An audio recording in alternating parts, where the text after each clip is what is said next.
serf, anyway? Well, in medieval times, the serfs were peasants who worked the land but could never own their land or really prosper because most everything they produced was essentially confiscated by their controllers, the aristocracy. And that is what's happening today, says presidential candidate Ron Paul, except today's aristocracy is the government and the political class, and as it grows, it turns us into serfs. So, really, Congressman, serfs? I think so. I think we give more to the government now than the serfs had to give to their government. But it's more deceitful now because people still think they own their land and they own their life. But they have to work hard and turn most of it over to the government.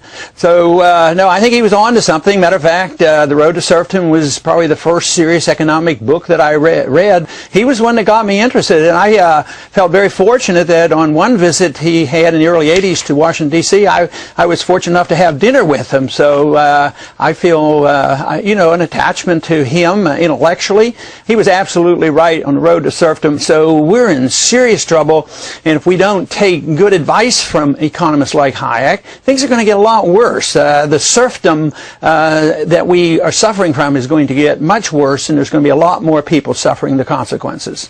And you talked about how maybe we give more to the government than even the serfs did. It makes me think of the Bible, which says the Israelites wanted a king, and they were told, you don't want a king, he'll take 10% of your grain. 10% would be good now. Now we're paying 40%, state and local included. Yes, and that was in 1 Samuel in chapter 8, and he talked about taxation and dependency and taking young people and young men and women and using for the benefit of the king and fighting unnecessary wars. So I think even Samuel knew something about the road to serfdom as well. I think most Americans would say, we're not serfs, and we want to take care of people. We're a rich country. We can afford to help people. And for a long time we had so much wealth was produced by the freedoms that we did have.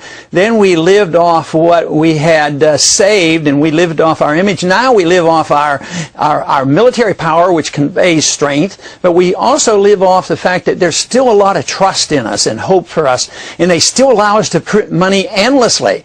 But common sense tells us that you cannot prevail by believing this myth that you can create wealth out of thin air, that spending is good and debt is beneficial. You're personally fighting some of the spending. You just returned $141,000 in unspent office funds to the Treasury toward paying down the debt. It's a step in the right direction. Why don't other politicians do that? Have any others done that? Oh, I would think so, but I don't know exactly. Money talks in Washington, and we pretend that we are going to take care of people. It's all based on good intentions, that we're rich enough, we can take care of everybody. But most people don't realize if you really care and if you're really compassionate, you'll defend the cause of liberty, because it is liberty and free markets and sound money and property rights creates the wealth. Then we'd all be better off if we endorse those views. Thank you, Dr. Ron Paul.